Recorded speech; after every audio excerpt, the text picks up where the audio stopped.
Welcome back to Ayush and Akanksha YouTube channel.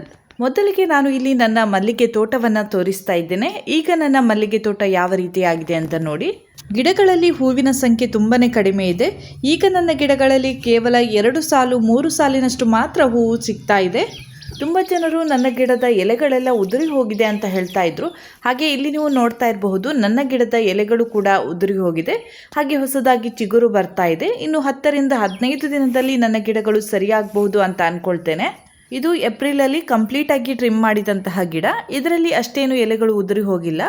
ಒಳ್ಳೆಯ ರೀತಿಯಲ್ಲಿ ಎಲೆಗಳು ಇವೆ. ಹಾಗೆ ಸ್ವಲ್ಪ ಹಳದಿಯಾಗಿದೆ, ಅದು ಏನು ತೊಂದರೆ ಇಲ್ಲ. ಹಾಗೆ ಈ ಗಿಡದಲ್ಲಿಯೂ ಕೂಡ ನೋಡಿ, ಎಲೆಗಳೆಲ್ಲ ಉದುರಿ ಹೋಗಿದೆ. ತುಂಬ ಜನರು ಇದರ ಬಗ್ಗೆ ಟೆನ್ಷನ್ ಮಾಡ್ಕೊಳ್ತಾ ಇದ್ದಾರೆ. ನನ್ನ ಗಿಡದಲ್ಲಿ ಮಾತ್ರ ಈ ರೀತಿಯಾಗಿ ಎಲೆಗಳು ಉದುರಿ ಹೋಗ್ತಾ ಇದೆ ಅಂತ ಅಂದ್ಕೊಳ್ತಾ ಇರಬಹುದು. ಹಾಗಾಗಿ ನನ್ನ ಗಿಡದ ಒಂದು ವಿಡಿಯೋ ಮಾಡಿ ತೋರಿಸ್ತಾ ಇದ್ದೇನೆ. ನನ್ನ ಗಿಡಗಳು ಕೂಡ ಇದೇ ರೀತಿಯಾಗಿದೆ. ಕಳೆದ ವರ್ಷ ಜುಲೈ ತನಕ ನನ್ನ ಗಿಡಗಳು ಚೆನ್ನಾಗಿತ್ತು, ಒಳ್ಳೆಯ ರೀತಿಯಲ್ಲಿ ಹೂವನ್ನು ನೀಡ್ತಾ ಇತ್ತು. ಆದರೆ ಈ ವರ್ಷ ಸ್ವಲ್ಪ ಬೇಗನೆ ಗಿಡಗಳು ಈ ರೀತಿಯಾಗಿದೆ ಅಂತ ಗಿಡಗಳು ಹಾಳಾಗಿದೆ ಅಂತ ಏನೂ ಅಲ್ಲ. ಗಿಡಗಳ ಎಲೆಗಳು ಸ್ವಲ್ಪ ಜಾಸ್ತಿ ಹಳದಿ ಆಗಿದೆ. ಹಾಗೆ ಅದು ಉದುರ್ತಾ ಇದೆ. ಹಾಗೆ ಹೊಸ ಚಿಗುರು ಕೂಡ ಬರ್ತಾ ಇದೆ. ಹಾಗೆ ಈಗ ನನ್ನ ಮಲ್ಲಿಗೆ ಗಿಡದಲ್ಲಿ ಆದಂತಹ ಹೆಚ್ಚಿನ ಮೊಗ್ಗುಗಳು ನೋಡಿ ಈ ರೀತಿಯಾಗಿ ಬರ್ತಾ ಇದೆ. ಇದು ವೇಸ್ಟ್ ಅಂತಲೇ ಹೇಳಬಹುದು. ನಮಗೆ ಅದನ್ನು ಕಟ್ಟಿ ಮಾರುಕಟ್ಟೆಗೆ ನೀಡಲು ಆಗುವುದಿಲ್ಲ. ನಾನು ಕಳೆದ ವಾರ ಮಾರುಕಟ್ಟೆಗೆ ಹೂವನ್ನು ನೀಡ್ತಾ ಇರಲಿಲ್ಲ. ಯಾಕಂದರೆ ನನ್ನ ಗಿಡದಲ್ಲಿ ಆದಂತಹ ಮೊಗ್ಗುಗಳು ಅಷ್ಟೊಂದು ಚೆನ್ನಾಗಿ ಇರಲಿಲ್ಲ. ಹಾಗೆ ಕೇವಲ 50-60 ಮೊಗ್ಗುಗಳು ಆಗ್ತಾ ಇತ್ತು.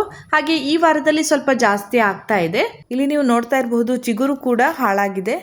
ಇಲ್ಲಿ ಮಳೆ ಅಂದರೆ ಕಂಟಿನ್ಯೂಸ್ ಆಗಿ ಮಳೆ ಬರ್ತಾ ಇಲ್ಲ. ಹೆಚ್ಚಿಗೆ ಬಿಸಿಲು ಕೂಡ ಇದೆ, ಮಳೆಯೂ ಕೂಡ ಇದೆ. ಈ ರೀತಿಯಾದ ಒಂದು ವಾತಾವರಣದಲ್ಲಿ ಗಿಡಗಳು ಹೀಗೆ ಆಗಿರಬಹುದು. ಕೆಲವು ಕಡೆ ವಿಪರೀತವಾದ ಮಳೆಯಿಂದಾಗಿ ಗಿಡಗಳು ಹಾಳಾಗ್ತಾ ಇದೆ. ಆದರೆ ಇಲ್ಲಿ ಅಷ್ಟೊಂದು ವಿಪರೀತವಾದ ಒಂದು ಮಳೆ ಇಲ್ಲ, ಸಾಧಾರಣ ಮಳೆ ಇದೆ. ಹಾಗೆ ಬಿಸಿಲು ಕೂಡ ಇದೆ. ನನ್ನ ಹಿಂದಿನ ವಿಡಿಯೋಗೆ ಒಂದು ಕಮೆಂಟ್ ಬಂದಿತ್ತು. ನಾನು ಮಲ್ಲಿಗೆ ಗಿಡ ನೆಟ್ಟಿದ್ದೇನೆ, 1 ವೀಕ್ ಆಗಿದೆ, ಬಟ್ ಅದರಲ್ಲಿ ಚಿಗುರು ಬಂದಿಲ್ಲ, ಒಣಗುತ್ತಾ ಇದೆ. ಆದರೆ ಗಿಡದ ಬೇರು ಚೆನ್ನಾಗಿದೆ, ಏನಾದರೂ ಟಿಪ್ಸ್ ಕೊಡ್ತೀರಾ ಅಂತ ಅವರು ಕಮೆಂಟ್ ಮಾಡಿದ್ದಾರೆ. ಇಲ್ಲಿ ನೀವು 1 ವಾರದ ಹಿಂದೆ ಮಲ್ಲಿಗೆ ಗಿಡವನ್ನು ನಟ್ಟಿದ್ದೀರಿ ಅಂತ ಹೇಳಿದ್ರಿ. 1 ವಾರದ ಹಿಂದೆ ಅಂದರೆ ಆಲ್ರೆಡಿ ಮಳೆಗಾಲ ಅಂತ ಹೇಳಬಹುದು. ಮಳೆಗಾಲದಲ್ಲಿ ಮಲ್ಲಿಗೆ ಗಿಡಗಳನ್ನು ನಟ್ಟಾಗ ಈ ರೀತಿಯಾದ ಹಲವಾರು ಸಮಸ್ಯೆಗಳು ಎದುರಾಗ್ತದೆ. ನನ್ನ ಹೆಚ್ಚಿನ ವಿಡಿಯೋಸ್ಗಳಲ್ಲಿ ನಾನು ಹೇಳ್ತಾ ಇರ್ತೇನೆ, ಮಲ್ಲಿಗೆ ಗಿಡವನ್ನು ನಡುವಾಗ ಮಳೆಗಾಲದಲ್ಲಿ ನಡಬೇಡಿ, ಮಳೆಗಾಲದ ನಂತರ ನಡಿ ಅಂತ ಹೇಳ್ತಾ ಇರ್ತೇನೆ. ಮಳೆಗಾಲದಲ್ಲಿ ನಟ್ಟರೆ ಕೆಲವೊಂದು ಗಿಡಗಳು ಚೆನ್ನಾಗಿ ಬರ್ತದೆ, ಇಲ್ಲ ಅಂತ ಹೇಳುವುದಿಲ್ಲ. ಆದರೆ ಹೆಚ್ಚಿನ ಗಿಡಗಳಿಗೆ ಸಮಸ್ಯೆ ಆಗ್ತದೆ, ಗಿಡಗಳು ಸಾಯಬಹುದು. ಹಾಗಾಗಿ ಮಳೆಗಾಲದ ನಂತರವೇ ನಡಿ ಅಂತ ಹೇಳ್ತಾ ಇರ್ತೇನೆ. ಆದರೂ ಪರವಾಗಿಲ್ಲ, ನೀವು ಈಗ ಆಲ್ರೆಡಿ ಗಿಡವನ್ನು ನಟ್ಟಾಯಿತು. ಕೆಲವೊಂದು ಸಲಹೆಗಳನ್ನು ಕೇಳ್ತಾ ಇದ್ದೀರಾ. ಖಂಡಿತವಾಗಿಯೂ ನಾನು ಕೆಲವೊಂದು ಸಲಹೆಗಳನ್ನು ನೀಡ್ತೇನೆ. ಆ ಒಂದು ಸಲಹೆಗಳನ್ನು ನೀವು ಅಳವಡಿಸಿಕೊಂಡು ನಿಮ್ಮ ಗಿಡವನ್ನು ಕಾಪಾಡಿಕೊಳ್ಳಬಹುದು. ನೀವು ಈಗ ತಾನೇ ಮಲ್ಲಿಗೆ ಗಿಡಗಳನ್ನು ನಟ್ಟಿದ್ದೀರಿ. ಆ ನಡುವಾಗ ನೀವು ಉಪಯೋಗಿಸಿದಂತಹ ಮಣ್ಣಿನಲ್ಲಿ ನೀರಿನ ಅಂಶ ಖಂಡಿತವಾಗಿಯೂ ಇರ್ತದೆ. ಯಾಕಂದರೆ ಮಳೆಗಾಲದ ಮಣ್ಣು ಅಂದರೆ ಅದರಲ್ಲಿ ನೀರಿನ ಅಂಶ ಇರ್ತದೆ. ಆ ರೀತಿಯಾದ ನೀರಿನ ಅಂಶ ಇದ್ದಾಗ ಮಣ್ಣು ಅಂಟಾಗಿರ್ತದೆ. ಆ ಅಂಟು ಮಣ್ಣಿನಲ್ಲಿ ಗಿಡವನ್ನು ನಟ್ಟಾಗ ಗಿಡಗಳು ಹಾಳಾಗಲು ಪ್ರಾರಂಭವಾಗ್ತದೆ. ಹಾಗೆಯೇ ನೀವು ಗಿಡವನ್ನು ನಟ್ಟ ನಂತರ ಆಗಾಗ ಅದಕ್ಕೆ ನೀರನ್ನು ಹಾಕ್ತಾ ಇರಬಹುದು. ಆದರೆ ಆ ರೀತಿಯಾಗಿ ನೀರನ್ನು ಹಾಕುವ ಅವಶ್ಯಕತೆ ಇಲ್ಲ. ಹಾಗೆ ಈಗ ಮಳೆಗಾಲ ಆಗಿರುವುದರಿಂದ ಒಂದು ವೇಳೆ ನೀವು ಗಿಡವನ್ನು ಹೊರಗಡೆ ಇಟ್ಟಿದ್ದಲ್ಲಿ ಅದಕ್ಕೆ ತುಂಬಾ ನೀರು ಬೀಳ್ತಾ ಇರ್ತದೆ, ಅಂದರೆ ಮಳೆ ನೀರು ಬೀಳ್ತಾ ಇರ್ತದೆ. ಇದರಿಂದಾಗಿಯೂ ಕೂಡ ಗಿಡಗಳು ಹಾಳಾಗ್ತದೆ. ಹಾಗಾಗಿ ನೀವು ಮೊದಲಿಗೆ ಮಳೆ ನೀರು ಬೀಳದಂತಹ ಜಾಗದಲ್ಲಿ ನಿಮ್ಮ ಗಿಡವನ್ನು ಇಡಬೇಕಾಗ್ತದೆ. ಹಾಗೆಯೇ ನೀವು ಮಳೆ ನೀರು ಬೀಳದಂತಹ ಜಾಗದಲ್ಲಿ ಇಟ್ಟರೂ ಕೂಡ 2-3 ದಿನಕ್ಕೆ ಒಮ್ಮೆ ನೀರನ್ನು ಹಾಕಿದರೆ ಸಾಕಾಗ್ತದೆ. ನೀವು ಗಿಡದ ಬುಡದ ಮಣ್ಣನ್ನು ಗಮನಿಸಬೇಕು. ಅದರಲ್ಲಿ ನೀರಿನ ಅಂಶ ಇದ್ದಲ್ಲಿ ನೀವು ಪದೇ ಪದೇ ನೀರನ್ನು ಹಾಕಬೇಡಿ. ಅದು ಸ್ವಲ್ಪ ಡ್ರೈ ಆಗಿ ಗಿಡಗಳು ಸ್ವಲ್ಪ ಬಾಡಿದಂತೆ ಕಂಡಾಗ ಮಾತ್ರ ನೀವು ಅದಕ್ಕೆ ನೀರನ್ನು ಹಾಕಿದರೆ ಸಾಕಾಗ್ತದೆ. ನೀವು ಪದೇ ಪದೇ ನೀರನ್ನು ಹಾಕ್ತಾ ಇದ್ದರೆ ಗಿಡಗಳು ಖಂಡಿತವಾಗಿಯೂ ಹಾಳಾಗ್ತದೆ.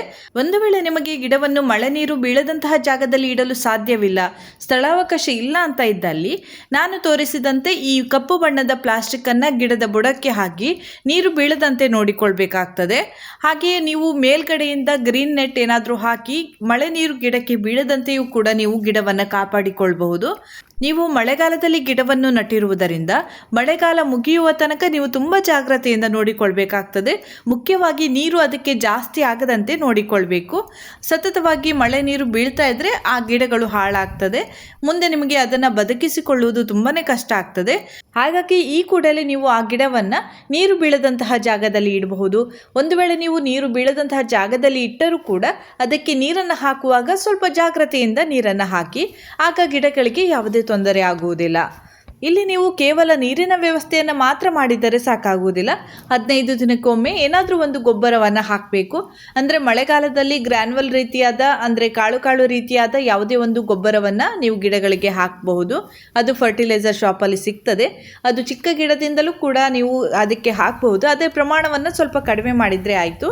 ಹಾಗೆ ಹಿಂಡಿಯನ್ನು ನಿಮ್ಮ ಗಿಡಗಳಿಗೆ ಹಾಕಬೇಡಿ. ಎರೆಹುಳು ಗೊಬ್ಬರವನ್ನು ನೀವು ಗಿಡಗಳಿಗೆ ಹಾಕಬಹುದು. ಕಂಪೋಸ್ಟ್ ಗೊಬ್ಬರವನ್ನು ಹಾಕಬಹುದು. ಆದರೆ ಕೊಳೆಯುವಂತಹ ಯಾವುದೇ ಒಂದು ಗೊಬ್ಬರವನ್ನು ನೀವು ಗಿಡಗಳಿಗೆ ಹಾಕಲಿಕ್ಕೆ ಹೋಗಬೇಡಿ. ನಾನು ಇಲ್ಲಿ ಮಳೆಗಾಲದಲ್ಲಿ ನೀವು ಗಿಡವನ್ನು ನಡಬಾರ್ದಿತ್ತು ಅಂತ ಹೇಳಿದ್ದೇನೆ ಅಂತ ನೀವು ತುಂಬ ಟೆನ್ಷನ್ ಏನು ಮಾಡಿಕೊಳ್ಳಲಿಕ್ಕೆ ಹೋಗಬೇಡಿ. ಯಾಕಂದರೆ ನಾನು ನನ್ನ ಮಲ್ಲಿಗೆ ಕೃಷಿಯನ್ನು ಪ್ರಾರಂಭಿಸುವಾಗ ಮಳೆಗಾಲದಲ್ಲೇ ಪ್ರಾರಂಭಿಸಿದ್ದು. ಹಾಗಾಗಿ ಪ್ರಾರಂಭದಲ್ಲಿ ನನಗೆ ತುಂಬಾ ಕಷ್ಟ ಆಯಿತು. ಆನಂತರ ಗಿಡಗಳನ್ನು ನಾನು ಮಳೆ ನೀರು ಬೀಳದಂತಹ ಜಾಗದಲ್ಲಿ ಇಟ್ಟು ಮಳೆಗಾಲ ಮುಗಿದ ನಂತರ ಅದನ್ನು ಬಿಸಿಲಿಗೆ ತಂದು ಇಟ್ಟೆ. ಗಿಡಗಳು ಅಷ್ಟೊಂದು ಏನು ಬೆಳವಣಿಗೆ ಹೊಂದಿರಲಿಲ್ಲ, ಆದರೆ ಗಿಡಗಳಿಗೆ ಯಾವುದೇ ರೀತಿಯ ಒಂದು ತೊಂದರೆ ಆಗಿರಲಿಲ್ಲ. ಹೂಗಳು ಆಗ್ತಾ ಇರಲಿಲ್ಲ, ಹೌದು. ಆದರೆ ಮಳೆಗಾಲದಲ್ಲಿ ಹೂವು ಆಗುವುದಕ್ಕಿಂತ ಗಿಡಗಳನ್ನು ಉಳಿಸಿಕೊಳ್ಳುವುದೇ ತುಂಬ ದೊಡ್ಡ ಒಂದು ಸಾಹಸ ಅಂತ ಹೇಳ್ಬಹುದು.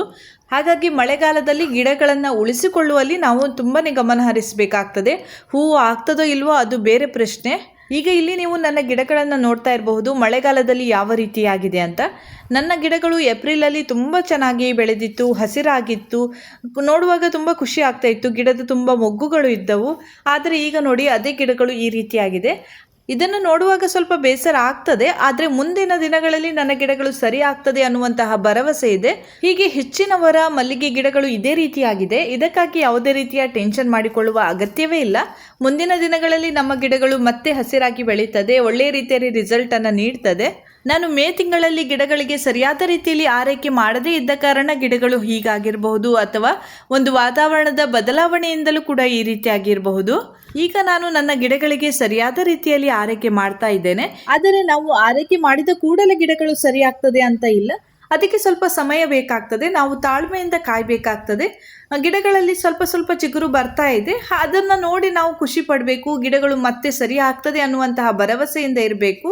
ಇಲ್ಲಿ ನೀವು ನನ್ನ ಕೆಲವೊಂದು ಗಿಡದ ಗೆಲ್ಲುಗಳನ್ನು ನೋಡಿದ್ದೀರಾ. ಅದು ಒಣಗಿದಂತೆ ಕಾಣಿಸ್ತಾ ಇದೆ, ಆದರೆ ಅದು ಕಂಪ್ಲೀಟ್ ಆಗಿ ಒಣಗಲಿಲ್ಲ. ಯಾಕಂದರೆ ಅದರಲ್ಲೂ ಕೂಡ ಚಿಗುರು ಬರ್ತಾ ಇದೆ.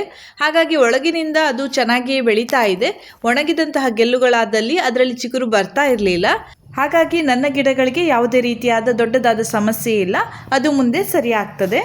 ಹಾಗೆ ನಿಮ್ಮ ಕಮೆಂಟಲ್ಲಿ ಇನ್ನೊಂದು ವಿಷಯವನ್ನು ನಾನು ಗಮನಿಸಿದ್ದೇನೆ. ನೀವು ಈಗ ನಿಮ್ಮ ಗಿಡಗಳು ಒಣಗ್ತಾ ಇದೆ, ಚಿಗುರು ಬರ್ತಾ ಇಲ್ಲ ಅಂತ ಹೇಳಿದ್ರಿ.